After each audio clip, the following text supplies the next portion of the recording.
नमस्कार, मी प्रशांत सागवेकर. साम संजीवनी या कार्यक्रमात तुम्हा सगळ्यांचं आज पुन्हा एकदा मनापासून स्वागत. यकृत, डोळ्यांच्या रक्तवाहिन्यांचे आजार आणि आयुर्वेद या विषयावरती आज आपण चर्चा करतोय आणि यावर मार्गदर्शन करण्यासाठी आज माझ्यासोबत स्टुडिओमध्ये आहेत वैद्य परमात्मा आत्माराम ठाकरे. आपण सरांचं स्वागत करूया. सर नमस्कार. नमस्कार. कार्यक्रमात मनापासून स्वागत. कार्यक्रमाला सुरुवात करायची आहे, मात्र त्याआधी आपण सरांची थोडक्यात ओळख करून घेऊया. श्री विश्वमाय आयुर्वेदिक चिकित्सालय पंचकर्म आणि संशोधन केंद्र वाशिम या माध्यमातून गेल्या 12 वर्षांपासून सर आयुर्वेद सेवेमध्ये कार्यरत आहेत.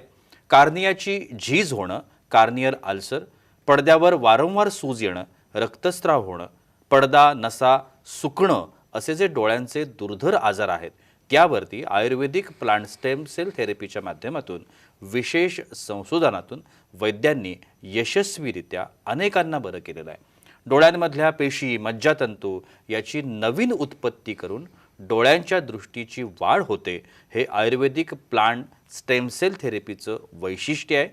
लहान मुलांचे आजार, स्त्रियांचे आजार, वाताचे विकार, मेंदूचे विकार, तोंडाचे, नाकाचे, कानाचे विकार, thyroid, blood pressure, cancer, kidney अशा पद्धतीचे जे विकार आहेत यासह अनेक आजारांच्या हजारो रुग्णांवरती सरांनी आजपर्यंत यशस्वी चिकित्सेचा जो अनुभव आहे हा अनुभव सरांच्या गाठीशी आहे. विश्वमाय आयुर्वेदिक चिकित्सालय हे महाराष्ट्रातलं असं एकमेव आयुर्वेदिक चिकित्सालय आहे जिथे डोळ्यांच्या आजारावर आयुर्वेदिक प्लांट स्टेम सेल थेरपीच्या माध्यमातून उपचार केले जातात. त्यामुळे खूप महत्त्वाचा विषय आहे आजचा. डोळ्यांसारखा एक संवेदनशील भाग, मागच्या एका एपिसोडमध्ये मी म्हटलं होतं की खूप सेन्सिटिव्ह असणारा हा पार्ट आहे आणि त्याच्याविषयीची माहिती, नॉलेज आपल्याकडे असणं हे खूप महत्त्वाची गोष्ट आहे. त्यामुळे चला चर्चेला सुरुवात करूया. सर पुन्हा एकदा मनापासून स्वागत. सगळ्यात पहिल्यांदा प्रश्न जो महत्त्वाचा आहे, यकृताचे आजार दिवसेंदिवस खूप वाढत चाललेत आणि त्याबद्दल आयुर्वेदाचं मत काय? खरं तर आयुर्वेदिक ट्रीटमेंटच्या माध्यमातून तुम्ही काम करताय, अनेक रुग्णांवरती तुम्ही उपचार केलेला आहेत. आयुर्वेदामधला जो एक सगळ्यात महत्त्वाचा भाग असतो की लोकांच्या मनामध्ये कुठेतरी बसलेलं असतं की खूप उशिरा रिझल्ट येतात किंवा हे खूप काहीतरी दीर्घकाळ करत बसावं लागतं. बरोबर. तर यामध्ये यकृताच्या बाबतीमध्ये तुम्हाला काय सांगतं? आता याच्यात एक सगळ्यात महत्त्वाची गोष्ट सांगू का, जे दीर्घकाळ जो प्रश्न आहे ना, हा एकदम शॉर्टकट प्रश्न आहे. दीर्घकाळ नाही, फक्त निदान परफेक्ट, औषधी निवडणं परफेक्ट आणि रुग्णांनी सांगितलेल्या गोष्टी पथ्यपालन, म्हणजे खाणं पिणं वागणं जसं वैद्य सांगतील तसं जर केलं ना, अहोरात्रात म्हणजे औषध दिल्याच्या नंतर 24 तासाच्या आत त्याला रिझल्ट दिसणं स्टार्ट होतात. तुम्ही तर 24 तास तर हे खूप मोठं म्हणता. आमचं स्टेम सेल थेरपीचं कार्य 0.2 सेकंड्समध्ये काम होतं. जे 6-6, 8-8 महिने जे औषध घेऊन काम होत नाही, जे डोळ्यात इंजेक्शन देऊन काम होत नाही, ते फक्त एक डोसमध्ये 2 थेंबामध्ये ते काम होतं आणि इंटरनल ब्लिडिंग जे आहे रेटिनाचं ते तत्क्षणी आम्ही थांबवू शकतो. एवढं फास्ट आयुर्वेद आहे. परंतु याला डायग्नोसिस, परत मूळ आणि त्याचे स्टेज कोणती आहे आणि औषधी ही खूप प्युअर पद्धतीची पाहिजेत, म्हणजे नॅचरली कलेक्ट करणं हे खूप इम्पॉर्टंट आहे. आता औषधात एवढी भेसळ झालेली आहे प्रचंड प्रमाणात. योग्य काय अयोग्य काय हेच सध्या कन्फ्युजन स्टेजमध्ये आहे. परंतु नॅचरल मेडिसिन जर निवडण्यास आपण जर यशस्वी झालो आणि त्या आजाराच्या स्टेजनुसार जर आपण औषधी डोस प्रिपरेशन जर व्यवस्थित करता आला तर नक्की आपल्याला रिझल्ट हे फास्ट दिसतात. हे माझा वैयक्तिक अनुभव आहे आणि ते रुग्णालय आमच्या निश्चित येत असतो. आता दैनंदिन जीवनातलं जे यकृताचे जे आजार वाढण्याचे कारणं जर बघाल ना, तर म्हणजे करायचं एकाने आणि भोगायचं दुसऱ्याने असा प्रश्न राहतो. म्हणजे पंचज्ञानेंद्रिय सांगितलेली आहेत. पंचज्ञानेंद्रिय म्हणजे 5 इंद्रियांनी आपल्याला ज्ञान होतं. म्हणजे जिव्ह्याने रसेचं ज्ञान होतं, तिखट आंबट कळतं, नाकाने सुगंध दुर्गंध कळतो, कानाने शब्द कळायला लागतात, डोळ्यांनी दृष्टी बघायला लागतं. हे 5 इंद्रियाचं काम आहे. परंतु जिव्हा जी आहे ती वेगवेगळी डिझायर म्हणजे इच्छा असतात की मला आज आंबट खायचं आहे किंवा मला रस्स्याची भाजी खायची किंवा मला तिखट खायचं आहे किंवा आज मी नॉनव्हेज खाणार किंवा आज मी ड्रिंक घेणार. हे सगळे मनाचे आणि जिव्हेचे प्रश्न राहतात. मग हे मनाची इच्छा आहे, रसनेंद्रियाचं कार्य आहे आणि त्याचा इम्पॅक्ट हा पहिला पचनक्रियावर येतो, दुसरा लिव्हरवर येतो आणि तिसरा पचनक्रिया ही 2 भागात विभागणी आहे. एक स्टमकचा भाग जो आहे तिथे एक 8 ते 12 तास तिथे पाचनक्रिया ही चालत राहते. दुसरा भाग जो आहे तो लिव्हरच्या अनुषंगाने त्याचं मेन सेंटर आहे, दोघांनाही ते एनर्जी प्रोव्हाइड करतं. आणि जो दुसरा पार्ट जो आहे तो छोटा आतडं आणि मोठा आतडं, या दोघांनाही एनर्जी बूस्ट करण्याचं किंवा देण्याचं कार्य हे लिव्हरचं आहे. मग याच्यामध्ये लिव्हरच्या संदर्भातले जे आजार आहेत ते सध्या आपण बघू की जे कावीळ आपण म्हणतो त्याच्यात 2 प्रकार सांगितलेले आहेत.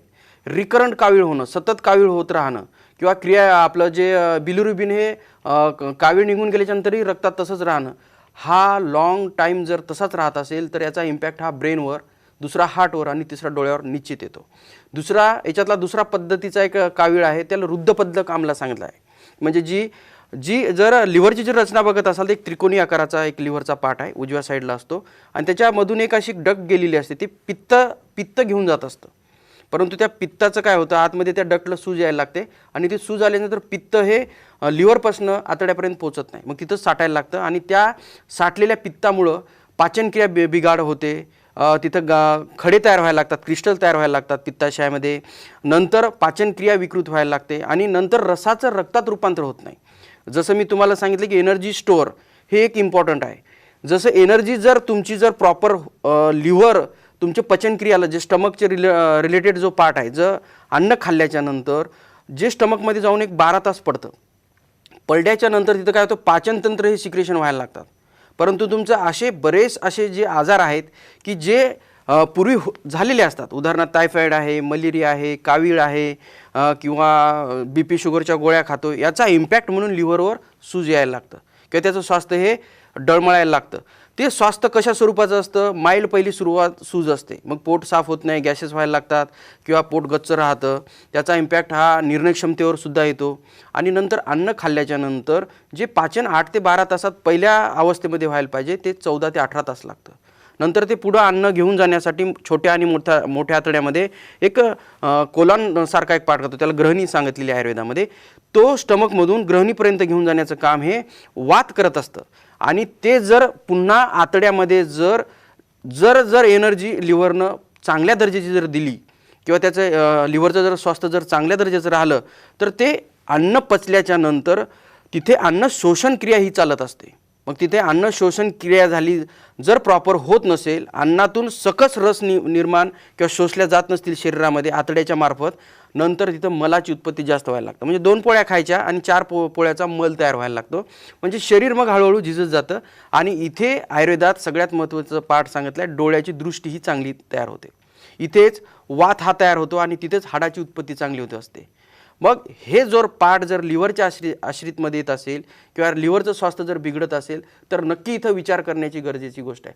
जसं सरांनी मला सुरुवातीलाच सांगितलं की रिझल्ट येण्यास उशीर लागतो, कारण की मूळ त्या प्रश्नाचं उत्तर जोपर्यंत शोषल्या जात नाही. आता लिव्हर बिघडलं कशामुळं हे पहिले बघणं गरजेचं आहे. स्टमकचा पार्ट इनकरेक्ट आहे, ड्रग्स इंड्यूस आहे का, लहानपणी तुम्हाला कावीळ वारंवार होत गेलेला आहे किंवा टायफॉइड, मलेरिया, कावीळसारखे वारंवार गोष्टी तुम्हाला होऊन नंतर तो शरीरात दबलेला आहे, किंवा सतत येणारी बोचरी ताप येऊन थंडी वाजणे, हे असंख्य असे प्रश्न आहेत. आणि त्या प्रश्नाचे उत्तर आयुर्वेद मुळात जाऊन शोधतं. आणि प्रश्नाचे उत्तरं मिळाले, निदान झालं की रिझल्ट मात्र फास्ट येतात. एवढं मला निश्चित खूप छान. मी मुद्दाम ती गोष्ट म्हटली होती. आणि सगळ्यात महत्त्वाची गोष्ट असते ना की आपल्याकडे एक सवय असते, आपण नेहमी माहिती न घेता, अनुभव न घेता, ऐकिवातल्या ज्या गोष्टी असतात ना त्याच्यातून आपण बोलत असतो आणि काय काय आपण पास ऑन करत असतो. किती चुकीचं आहे बघा. आपल्याला माहितीच नाही, आपल्याला त्यातलं ज्ञानच नाही, आपण त्याच्यावरचा अभ्यासच केला नाही आणि आपण उगाचच काहीतरी गोष्ट पास ऑन करतोय, तर ते खूप चुकीची गोष्ट आहे. कारण व्यक्तिसापेक्ष असतात हे सगळे आजार, उपचार. व्यक्ती बदलते तसे हे सगळे आजार बदलतात, उपचार बदलतात आणि त्याच्यानुसार हे सगळं करावं लागतं वैद्यांना. त्याचा अभ्यास ते लोक करत असतात आणि त्यातून रिझल्ट येत असतात. असेच रिझल्ट्स अनेकांना मिळालेत सरांचे, त्यामुळे प्रतिक्रिया बघणं आवश्यक आहे. बघूया आपली ही पहिली प्रतिक्रिया. नमस्कार, मी निलेश मोरे, अंजनगाव सुरजी, जिल्हा अमरावती इथून. मला पूर्वी पोटदुखीचा, हायपर ॲसिडिटीचा आणि वारंवार 10 वर्षापासून कावीळचा त्रास होत होता. विशेषतः उन्हाळ्याच्या दिवसात मला कावीळ व्हायचा. मी विश्वमय चिकित्सक यांना डॉक्टर परमात्मा, मी ॲलोपॅथीचं बरंचसे औषध घेतले. मला तात्पुरत्या स्वरूपाचा आराम व्हायचा. नंतर डॉक्टर ठाकरे साहेबांबद्दल मला माहिती झाली, परमात्मा ठाकरे साहेबांबद्दल. त्यांचं मी 2 महिन्यापासून उपचार घेत आहोत. तर मला जवळपास 50% त्या उपचाराने आराम पडलेला आहे. पूर्वी डोळ्यांचा पण त्रास होता, लांबची दृष्टी कमी होती. 2 महिन्याच्या उपचारानंतर मला बिना चष्म्याचं आता चांगल्या प्रकारे दिसायला लागलं. 50% त्यात मला इम्प्रूव्ह आहे. खूप छान प्रतिक्रिया सर. काय यांच्याबद्दल सांगताय? आता या पेशंटच्या बद्दल जर सांगायचं जर झालं तर या पेशंटला मुळात ॲसिडिटीचा त्रास बरं. आणि लहानपणापासून वारंवार कावीळ व्हायची, म्हणजे लिव्हर तिथंच हॅम्पर झालं, लिव्हरचं स्वास्थ्य तिथंच बिघडलं आणि नंतर त्या आतड्याची ताकद, डायजेशन पॉवर हे वीक व्हायला लागलं. नंतर पोट फुगणे, गॅसेस होणे, पोट दुखणे. नंतर त्यांनी बरेच अशा सोनोग्राफ्या केल्या किंवा पोटाच्या तपासण्या केल्या, तरी पण आजार कुठंच मिळत नव्हता. नंतर ते माझ्याकडे आल्याच्या नंतर नाडी परीक्षा आणि त्रिदोषानुसार आमची केस टेकिंग असते, त्यानुसार केस टेकिंग घेतली. 1.5 महिन्यात त्यांच्या फक्त पित्तावर चिकित्सा केली आपण. कशावर केली? पित्तावर. पित्त हे गरम असतं आणि गरम गोष्टीला थंडी चिकित्सा असते. त्याला विरुद्ध गुणधर्म चिकित्सा आम्ही म्हणतो, गुणाच्या अनुसार असते. थंडी चिकित्सा ही रक्तासाठी खूप इम्पॉर्टंट आहे. जर तुम्हाला आयुष्य चांगलं जर ठेवायचं असेल ना तर शीत गुणाच्या गोष्टी खायला पाहिजे, थंड नाही, फ्रीजमधल्यासारखा प्रकार नाही. मग त्याच्यात दूध थंड आहे, मुगाची डाळ थंडी आहे आणि जे आपलं दुर्वा जे आहे त्या थंड्या आहेत. पुन्हा आपलं जे पंचवल्कल सांगितले, उंबराचे पानाचा रस आहे. हे शीत गोष्टी खाणं गरजेचं आहे जेणेकरून शरीरातली उष्णता वाढत नाही. आणि पित्ताचं जर पाचन अग्नी जर चांगली राहिली तर उद्या यकृताच्या संदर्भातले आजार उद्या उत्पन्न होत नाहीत. ही तसल्याच पद्धतीची केस. आता मगाचा जो प्रश्न थोडक्यात राहिला होता की यकृताच्या संदर्भातला लिव्हर ऑफ सिरोसिस नावाचा एक महाभयंकर आजार आहे. बरोबर. सतत ड्रिंक करणे किंवा अल्कोहोल आहे, ड्रिंक्सचा पार्ट आहे किंवा टोबॅको आहे किंवा नॉनव्हेज सतत खाणं किंवा अपचन, अवेळी जेवण करणं किंवा ड्रग्स इंड्यूसचा पार्ट आहे. चुकीच्या औषधी खाल्ल्यामुळेही सुद्धा लिव्हर ऑफ सिरोसिस बऱ्याच रुग्णांमध्ये दिसून येतो. मग हे जर आपल्याला टाळायचं असेल आणि नवीन यकृताची उत्पत्ती किंवा या आजारातून बाहेर निघायचं असेल तर स्टेम सेल थेरपी आणि आयुर्वेदाचे उपचार हे उत्तम सिद्ध झालेले आहेत. अशा रुग्णांनी यांचा निश्चित लाभ घ्यावा. वेळ होते एका छोट्याशा विश्रांतीची. कुठेही जाऊ नका, पाहत रहा साम संजीवनी.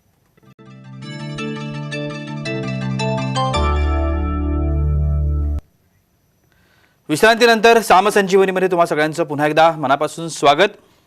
सगळ्यात महत्त्वाचं म्हणजे यकृत, डोळ्यांच्या रक्तवाहिन्यांचे आजार आणि आयुर्वेद या महत्त्वाच्या विषयावरती आज आपण चर्चा करतोय आणि त्याकरता वैद्य परमात्मा आत्माराम ठाकरे आपल्याला मार्गदर्शन करत आहेत. सर, जसं मी आत्ता म्हटलं की यकृत आणि डोळ्यांच्या रक्तवाहिन्या, आता शरीरामधले हे 2 महत्त्वाचे भाग.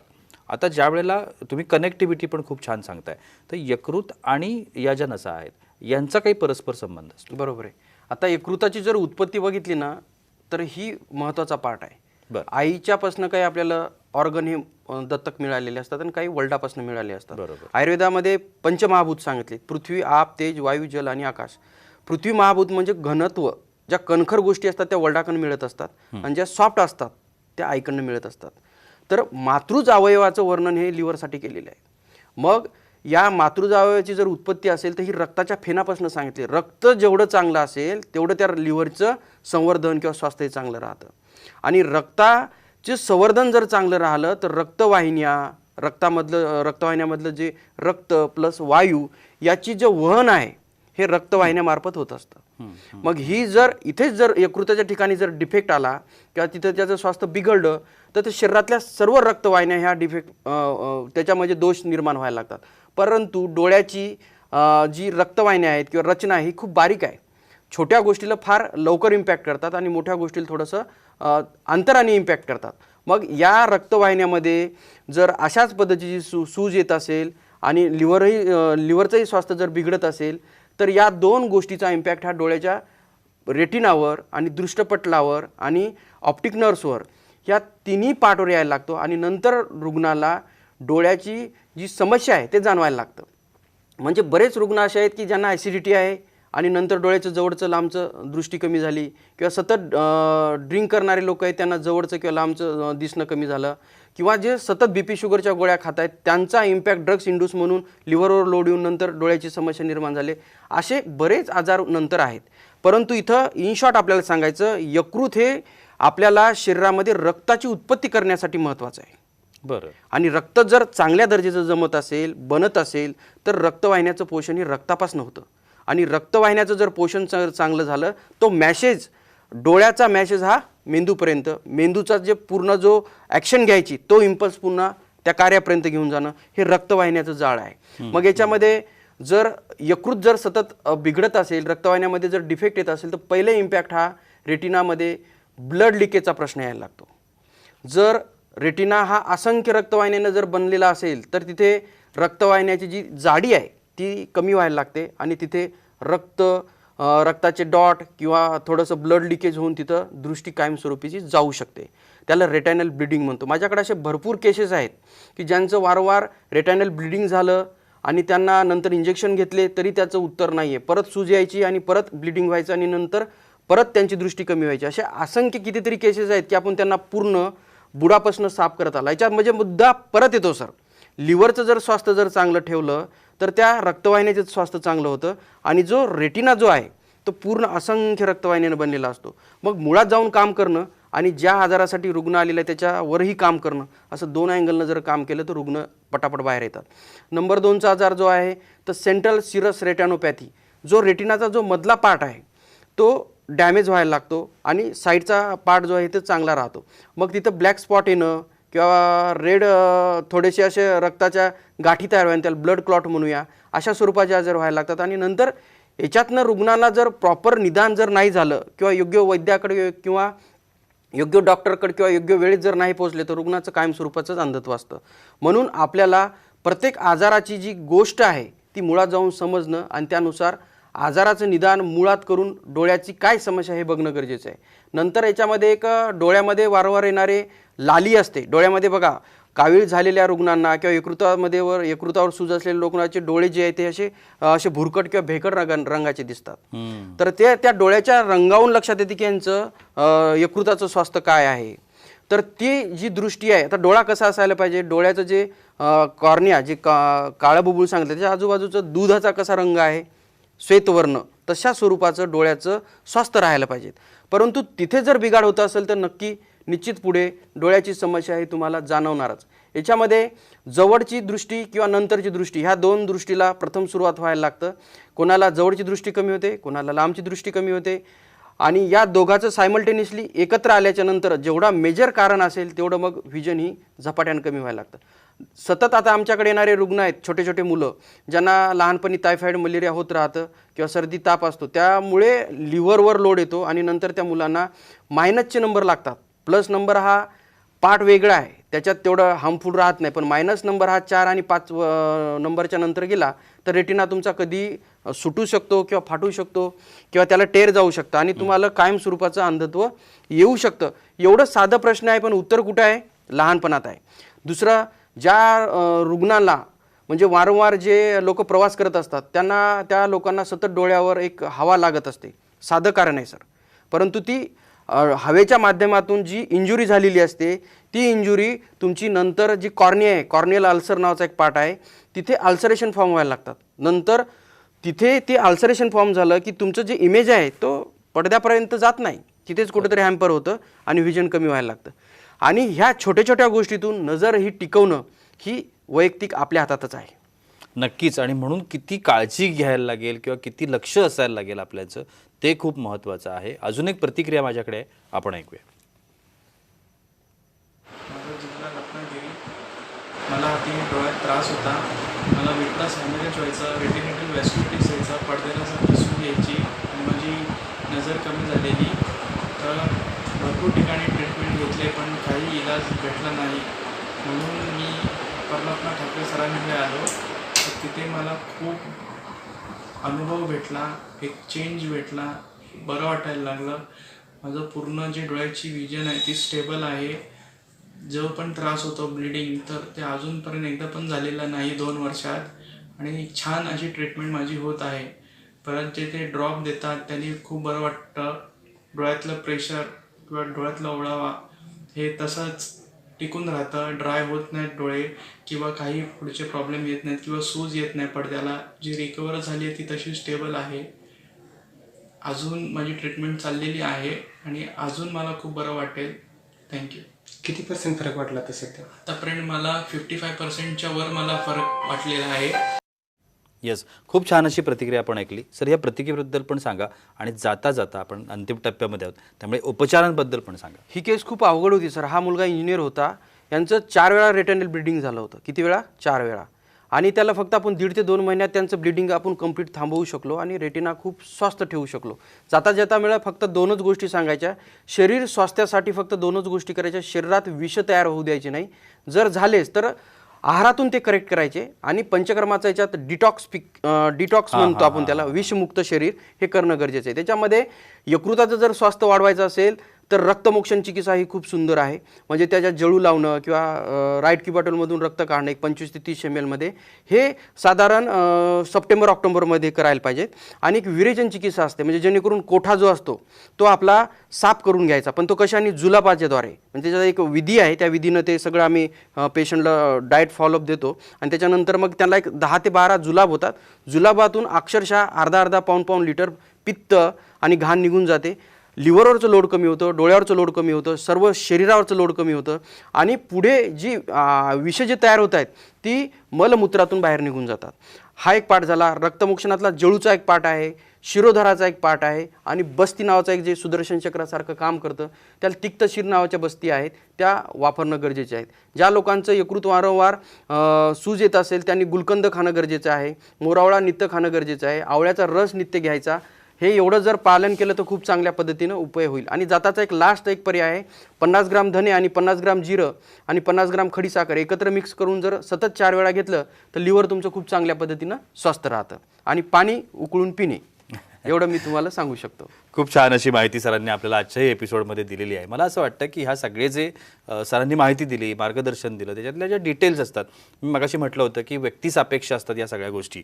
तुम्ही व्यक्ती बदलली की त्याच्यावरचे उपचार बदलतात, आजार बदलतो. म्हणजे आजार जरी एक असला तरी दोन्ही आजारी सेम आजारी व्यक्तींना तीच ट्रीटमेंट असते असंही सांगू शकत नाही. त्याच्यामध्ये खूप फरक असतात. त्यामुळे या सगळ्या ज्या गोष्टी आहेत त्या समजावून घेणं खूप गरजेची गोष्ट असते आणि त्याकरता वैद्यांच्या संपर्कात राहणं, त्यांना सतत सांगत राहणं, त्यांना सतत विचारत राहणं, त्यांचे उपचार ऐकत राहणं, मार्गदर्शन ऐकत राहणं ही खूप महत्त्वाची गोष्ट आहे. आणि त्याकरता तुम्ही वैद्यांना कधी संपर्क करू शकता. त्यांचे नंबर आत्ता तुम्हाला TV स्क्रीनवरती दिसत आहेत. सर, तुम्ही आजच्या कार्यक्रमात आलात आणि एवढी छान माहिती आमच्या प्रेक्षकांना सांगितली, त्यासाठी अगदी मनापासून आभार. नमस्कार. आणि याबरोबरच वेळ होते इथे थांबण्याची. कुठेही जाऊ नका, पाहत रहा साम TV.